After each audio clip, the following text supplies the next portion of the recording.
Last பேஜில் தான் இருக்கும். ஸ்டார்ட் பண்ணிக்கிறோம். வணக்கம், நான் உங்க டாக்டர் ஆஷா அரவிந்த் பேசுறேன். எல்லாருக்கும் இனிய ரம்ஜான் வாழ்த்துக்கள். உங்களோட எல்லா துவாசும் எல்லாம் கேட்டு உங்களோட எல்லா பிரேயர்ஸும் நிறைவேறணும்னு நான் ப்ரே பண்ணிக்கிறேன். அண்ட் எனக்கும் உங்களோட துவாஸ்ல எனக்கு கொடுத்துருங்க. இன்னைக்கு என்ன பிளட் டெஸ்ட் ரிப்போர்ட் என்னன்னா, ரொம்ப வருஷத்துக்கு முன்னாடி நான் ஆஷாஸ் பிளட் டெஸ்ட் ரிப்போர்ட் போட்டேன்னா திருப்பியும் செக் பண்ணி அடுத்த ரிப்போர்ட் நான் போடவே இல்லையா. அதுல வந்து எனக்கு விட்டமின் டி ரொம்ப கம்மியா இருந்துச்சு. நான் அதுக்கப்புறம் பாப்பா எனக்கு டெய்லி ஸ்பைரல் நான் டிராப்ஸ் கொடுத்து விட்டமின் டி கூடி ஒரு டெஸ்ட் எடுத்துட்டு விட்டுட்டேன். இப்போ ஒரு வருஷமா எனக்கு பாப்பா விட்டமின் டி வந்து எனக்கு ஒரு வருஷமா ஸ்பைரல் நான் கொடுக்கவே இல்லை. பாப்பா எனக்கு ஏன் பாப்பா ஸ்பைரல் நான் கொடுக்கல? ஊர் உலகத்துக்கே ஸ்பைரல் நான் கொடுக்குறியே, தம்பியை மட்டும் வெளியே வச்சுக்கிறீங்களா சார்? யாரா ஒருத்தவங்க வெளியே வச்சுக்கோங்க தம்பியை. ஊர் உலகத்துக்கே ஸ்பைரல் நான் டிராப்ஸ் கொடுக்குறேன், எனக்கு ஏன் பாப்பா கொடுக்கல? இத்தனை நாள் டெய்லியா கொடுக்குற மருந்து கண்மூடித்தனமா நான் குடிச்சுக்கிட்டு இருந்தேன். பார்த்தா எனக்கு அவ வந்து கொடுக்கவே இல்லை. இன்னைக்கு பார்த்தா என்னோட விட்டமின் டி கம்மியா இருக்கு. திருப்பியும் 9.7 போயிடுச்சு. நான் சூரியனை பார்க்கறதே இல்லைங்க. காலையில எந்திரிச்சு இந்த கன்சல்டிங் ரூம் வந்துட்டா ராத்திரி நடுராத்திரி தான் வீட்டுக்குள்ள போறேன். நான் எப்படி சூரியனை பார்க்கறது? எனக்கு இங்க 9.7 இருக்கிறதுக்கு நான் காரணம் இல்லைங்க, அவதான் காரணம். ஒழுங்கா என்ன ஸ்பைன்ல கொடுத்துருவியா? சத்தியம் கொஞ்சம் கூட என் மேல அக்கறை இல்லை பாப்பா. இங்க பாருங்க, என்னோட விட்டமின் டி வந்து 9.7 தான் இருக்கு. திருப்பி குறைஞ்சிருச்சு. ஒழுங்கா வந்துட்டு இது குடிக்கணும் சரியா? பின்னாடி பேஜ்ல தான் வருவோம், அப்பதான் கொஞ்சம் மனசு கஷ்டம் இல்லாம இருக்கும்.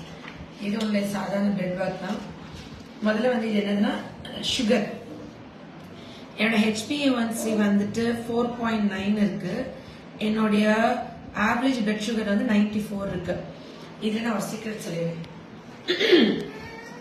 78 கிலோ போனேன். என்னன்னா நல்லதுன்னு சொன்னோன்னே வெயிட் கூடி அதுக்கப்புறம் குறைக்கிறது எப்படி கஷ்டம், இம்பாசிபிள். இப்ப கூட வந்துட்டு நம்மளோட ஃபேவரட் ஹீரோயின், என்னோட ஃபேவரட் ஹீரோயின் அனுஷ்கா வந்து ஒரு படத்துக்காண்டி ரொம்ப குண்டா நான் திருப்பி வெயிட் குறைக்க முடியல அப்பெல்லாம் சொன்னோன்னே பேஷண்ட் வந்து வெயிட் குறைக்கிறது டயட் கேட்டே இருப்பாங்க. எல்லாத்தையுமே நான் பண்ணி பார்த்துட்டு தான் உங்களுக்கு சொல்லிக் கொடுப்பேன். நான் அப்ப என்ன பண்ணேன், டெய்லி வந்து 4 ஸ்பூன் நெய் காலைல வெறும் வயிற்றுல சாப்பாட்டுல தோசையில வந்து டெய்லி 4 ஸ்பூன் நெய் ஆட் பண்ணி சாப்பிட்டு 64ல இருந்து 78 கிலோ போயிட்டேன். ஒரு 7-8 மாசத்துல. சரி 78 கிலோ போயிட்டு ஒரு நாள் இப்படி கண்ணை மூடிட்டு உங்களுக்கு போட்டோ போட்டேன் இன்ஸ்டால. 74 கிலோல போட்டேன். சரி இப்ப வெயிட் குறைக்க ஆரம்பிச்சேன். ஒரு 10 கிலோ குறைச்சிட்டு அடுத்த வீடியோ போடணும் அப்படின்னு சொல்லிட்டு சரி 74 கிலோல இருந்து இப்படி குறைக்க ஆரம்பிக்கும் போது என்ன ஃபர்ஸ்ட் எனக்கு பயமா இருந்துச்சுன்னா, நம்ம நல்ல கொழுகொலு நம்மள பார்த்துட்டு நம்ம வெயிட் குறைஞ்சோடனே பார்த்துட்டு எல்லாரும் கேட்கறது ஃபர்ஸ்ட் வார்த்தை, என்ன நமக்கு சுகர் வந்துச்சா, என்ன இப்படி மெலிஞ்சிட்டேன்னு கேக்குறாங்க. சுகர் இருக்கணும்னே தேவையில்லை. வெயிட் குறைக்க ஒர்க் அவுட் பண்ணி நல்லா சாப்பிட்டு டயட் ஹெல்த்தியா சாப்பிட்டு வெயிட் குறைச்சா கூட சுகர் வந்துச்சான்னு கேட்டு நம்மளுக்கு டிப்ரெஸ் ஆக்கிடுவாங்க. அதனால முதல்ல 74 உங்களையும் கேட்கறாங்களா சார்? எல்லாரும் அவங்கள கேட்பாங்களா, அவங்க ஒய்ஃபை கேட்பாங்க. நீங்க பேசலாம், ஒன்னும் இல்லை, தப்பு இல்லை, உங்களை காமிக்க மாட்டோம். 74 கிலோ இருந்து ஒர்க் அவுட் பண்ணி டயட்ல இருந்து நம்ம வெயிட்டை குறைச்சோம்னா நம்மள பார்த்தோன்னே அடுத்தவங்க கேட்கிற கேள்வி வந்து உங்களுக்கு சுகர் வந்துச்சாங்க. அதனால முதல்ல எனக்கு சுகர் இல்லை. இப்ப நான் குறைஞ்சிருக்கேன், 70 கிலோ வந்திருக்கேன், 4 கிலோ குறைச்சிருக்கேன். அதுல வந்து எனக்கு சுகர் இல்லை. என்னோட HbA1c 4.9 தான் இருக்குன்னு சொல்லலாம். அப்புறம் இது வந்து என்னது, இது வந்து என்னோட கிட்னி ஃபங்க்ஷன். இது வந்து GFR வந்து நார்மல் வந்து 90க்கு மேல இருந்தா எனக்கு வந்து 121 இருக்கு அப்படின்னா என்னோட கிட்னி நல்லா இருக்குன்னு அர்த்தம். நான் வந்து இதுல சுகருக்கு வந்து என்னன்னா, நான் வந்துட்டு என்னோட டயட் பிளான பேஹேவியர்ஸ்ல இன்டர்வியூ கொடுக்குறேன். நான் எப்படி weight reducing diet plan 10 kilo குறைச்சோடனே அந்த டயட்டை வந்துட்டு அதுல இன்டர்வியூல பாத்துருங்க. அதே மாதிரி நான் வந்து வத்தல், அப்பளம், வடகம், ஊறுகாய், கருவாடு, பாட்டில் ட்ரிங்க்ஸ், மைதா ஐட்டம்ஸ், ஜங்க் ஃபுட்ஸ் 99% சாப்பிட மாட்டேன். ஸோ நான் எப்ப என்னோட இந்த டயட்டை ஃபாலோ பண்ணுவேன் எனக்கு வந்து பயம் இல்லை என்னோட கிட்னி அஃபெக்ட் ஆகும்.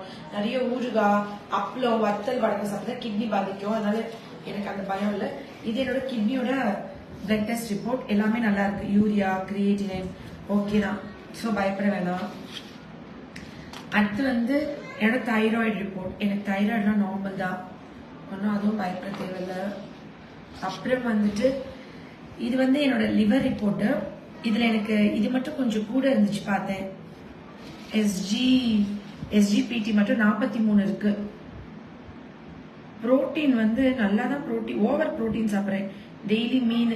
இப்ப வெயிட் ரெடியூசிங் காண்டி இது 34 இருக்கணும், 43 இருக்கு.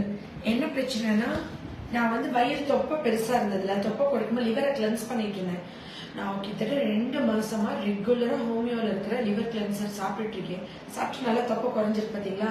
ஆனா அவ்வளோ 2 மாசம் குடிச்சு 43 SGPT இருக்குன்னா அப்ப ஃபர்ஸ்ட் எனக்கு எப்படி இருந்திருக்கும்? என்ன பாப்பா, முதல்ல 10 சொட்டு கொடுத்துட்டு இருந்தா பாப்பா, இப்பதான் 30 சொட்டு கொடுக்குறா. 1 மாசமா 30 கொடுக்குறா. 30 கொடுத்தே 43 இருக்கு SGPT. என்ன காரணம்னா சாப்பிட்ற நெய் நல்ல டெய்லி 3 வேளை 360 நாள் பிறந்ததுல இருந்தே நான்வெஜ் சாப்பிட்டு வளர்ந்த உடம்பு இது. எங்க அப்பா சின்ன வயசுல நான் ஒல்லியா இருந்தேன்னா மகா சாப்பிட மாட்டேங்கிறான்னு டெய்லி நான்வெஜ்ஜா வாங்கி வாங்கி கொடுத்துருக்காங்க. அதனால எனக்கு எப்பயுமே கொலஸ்ட்ரால் கூட இருக்கும். அதெல்லாம் நான் இப்ப வேற நெய் 4 ஸ்பூன் டெய்லி விட்டு சாப்பிட்டேன்ல. என் கொலஸ்ட்ரால் எவ்வளவு இருக்குன்னா இதை காமிச்சிடலாம். என்னோட கொலஸ்ட்ரால் 230 இருக்கு. அப்புறம் என்னோட HDL நல்லா இருக்கு, 47 இருக்கு. ஸோ அது நல்ல விஷயம், அதனால கவலைப்பட வேணாம். இந்த 160ன்றது என்னதுன்னா என்னோட ட்ரைக்ளிசரைட் ரேஷியோ. ஓகே, 176 இருக்கு. ஓகே, இது வந்து நான் HDL கொலஸ்ட்ரால் ஒன்றும் இல்லை, இதெல்லாம் ஓகே தான். ஏன்னா டெய்லி 4 ஸ்பூன் நெய் இப்பயும் நான் நெய் வந்து சாப்பாடு ஆட் பண்ணிட்டு தான் இருக்கேன். ஏன்னா ஒரு 40 வயசு ஆனதுக்கு அப்புறம் இந்த மசில்ஸ் ரொம்ப தொலை ஆயிடும், இப்படி ஆடும். அப்புறம் நம்மளுக்கு வந்துட்டு மசில்ஸ் கொஞ்சம் டைட்டா இருக்கணும்ல, அதனால கொஞ்சம் நெய் சாப்பிட்டு தான் இருக்கேன். ஏன்னா கொலஸ்ட்ரால் வேணும். கொலஸ்ட்ராலே உடம்புல இருக்கக்கூடாதுன்னா எலும்புகள்லாம் இப்படி நீட்டி மடக்க, இதுக்கெல்லாம் ஜவ் இருக்கிற எண்ணெய் வேணும், நம்மளோட எலும்பு கேட்டு கிரீஸ் ஊற்றுற மாதிரி.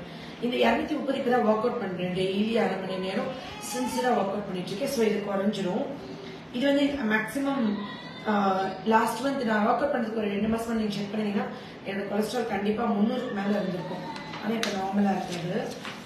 அப்புறமா இது என்னது, இது என்னோட அயன். இதெல்லாம் நான் வந்து அயன் பைண்டிங் கெப்பாசிட்டி எல்லாமே இவ்வளவு சூப்பரா இருக்கு. காரணம் ஏன் இது எனக்கு இவ்வளவு சூப்பரா இருக்கு, யாருக்குமே இது சூப்பரா இல்லைன்னா நான் டெய்லி பழைய சாதம் தண்ணி குடிப்பேன். நீராக ஒரு கைப்பிடி கருவேப்பிலை ஒரு பெரிய நெல்லிக்காய் மிக்சியில அரைச்சிட்டு நீராக தண்ணி மிக்ஸ் பண்ணி குடிப்பேன். இதுல கடைசியா ஒரு விஷயத்துக்கு பாப்பா தான் காரணம். விட்டமின் D வெறும் 9 தான் இருக்கு. ஆனா இதுக்கு வந்துட்டு மீனெண்ணெய் மாத்திரை சாப்பிட்டா சரியாயிடும். அப்புறம் அஸ்வினேஷுக்கு வாங்கி கொடுக்குறேன் காட் லிவர் ஆயில். நான் குடிக்க மாட்டேங்கிறேன் பாப்பா. ஆணவத்துல அழிஞ்சவங்க ஆணவத்துல அழிஞ்சவங்க காட் லிவர் ஆயில் என் பிள்ளைகளை வாங்கி தரேன். சிங்கப்பூர்ல இருந்து ஸ்காட் கம்பெனி. அஸ்வின்கா ஐஷுக்கும் ஒரு நாள் கூட நான் குடிக்கல. எப்பயுமே அம்மா இப்படிதான் இருப்பாங்க மோசமா. அவங்க நான் குடிக்கல, சரி பரவாயில்ல, என்னை பார்த்துக்க வேண்டிய பொறுப்பு பாப்பாக்கு. ஸ்பைன் போன 4 வருஷம் முன்னாடி பிளட் டெஸ்ட் எடுத்தேன். அப்போ 1 மாசம் ஸ்பைன் தான் குடிச்சேன். இதுதான் பாப்பா பிரச்சனை, போன்ஸ் எல்லாம் வீக் ஆகும். எனக்கு ஒழுங்கு மாதிரி அடுத்த ரிப்போர்ட் 1 மாசம் கழிச்சு ரிப்போர்ட் போடும். ஏற்கனவே 4 வருஷம் கழிச்சு இப்பதான் போட்டிருக்கோம். என்ன ஒரு நல்ல விஷயம்னா எனக்கு 40 வயசு ஆக போகுது. இந்த ஜூலை 13 வந்தா 40 வயசுல வந்து நான் என்னோட குழந்தைங்களுக்கும் என் ஹஸ்பண்டுக்கும் கொடுக்கக்கூடிய பெஸ்ட் கிஃப்ட் வந்து என்னோட ஹெல்த். காலையில ராத்திரிக்கு வேலை பார்க்கறது, உன்னை பார்த்துக்கவே மாட்டேங்கிற அப்படின்னு கண்ணா முன்னாடி எனக்கு திட்டுவார். அவர் வந்துட்டு அவர் என்ன ரொம்ப லவ் பண்றதுனால அவருக்கு வந்து எப்பயுமே நான் ஹெல்த்தியா இருக்கணும், அதனால கோவப்படுவார். அவர் ரொம்ப ஒர்க் அவுட் பண்ணுவார், வாக்கிங் போவார், சின்சியரா இருப்பார், வெயிட் ஃபிட்டா வச்சிருப்பார், கரெக்டா இருப்பார். ஆனா நான் அப்படி இருக்கிறது இல்ல. ஒரே இடத்துல 10 மணி நேரம் 12 மணி நேரம் சக்தி மாதிரி உட்காந்தே இருக்கேன், ஒர்க் அவுட் பண்றது இல்ல. அதனால அவர் சொல்வார், ஆனா நான் வந்து எனக்கு சுகர் இல்ல, எனக்கு கொலஸ்ட்ரால் கொஞ்சோண்டு தான் இருக்கு, இப்போ குறைச்சிடுறேன். அப்புறம் எனக்கு தைராய்டு இல்ல, அப்புறம் எனக்கு கிட்னி நல்லா இருக்கு, விட்டமின் D பாப்பா நல்லா கம்மியா இருக்கு, இன்னில இருந்து காட் லிவர் ஆயில் குடிச்சிருவேன், ஸ்பைலினா டிராப்ஸ் குடிச்சு டீரைஸ் போடுறோம். வீக்லி ஒன்ஸ் ஒரு பேக்கெட் ஒட்டுல பால்ல கலந்து ஒரு 3 மந்த்ஸ் குடிச்சா கூடிரும். எனக்கு என்ன அந்த மெட்டீரியல் டோஸ் குடிச்சு கூட்டினா அப்போ கூடும், திருப்பி விட்டோம்னா குறைஞ்சிரும். அதனால அதெல்லாம் நான் பண்ண வேணாம் அப்படின்னு நினைச்சு நேச்சுரலா கூட்டணும் தான் போன தடவை ஸ்பைலா கூட்டி குடிச்சு 36 ஆக்குனேன். ஆனா திருப்பி விட்டேன். ஏன்னா வெயில்ல 10 நிமிஷம் நிக்கிறது இல்ல. அப்புறமா விட்டமின் D மத்தி மீன் சாப்பிடணும், ஒழுங்கா சாப்பிடுறது இல்ல. ஓகே, அதனால டாக்டர் இருந்தா கூட ஹெல்த்தை பார்த்துக்கணும், டாக்டர் இருந்தா கூட கரெக்டா சாப்பிடணும். வெயிட் 64 கிலோ வந்தேன். எப்படி 10 கிலோ அழகா குறைச்சிருக்கேன், 4 கிலோ குறைச்சிருக்கேன், எப்படி குறைச்சிருக்கேன் அப்படின்னு வெயிட்டோட ஒரு வீடியோ போடுவோம். ஓகே, அந்த டயட் பிளான் காலையில சாப்பிட்டேன், மதியானம் சாப்பிட்டேன், நைட்ல சாப்பிட்டேன், ஒரு வீடியோ அதுல பாத்துருங்க. ஓகே, எல்லாரும் டெய்லி சன்லைட் நில்லுங்க. மத்தி மீன் சாப்பிட்டா விட்டமின் D கூடிரும். அப்புறமா காட் லிவர் ஆயில் குடிச்சா கூடிரும். குழந்தைங்களுக்கு ஹஸ்பண்ட்ஸ் மட்டும் கொடுக்க கூடாது, நம்மளும் சாப்பிடணும்னு இன்னைக்கு நான் தெரிஞ்சுக்கிட்டேன். Love you all. நன்றி. பாப்பா எனக்கு ஸ்பைல்ல கொடுப்பாப்பா. ஏன்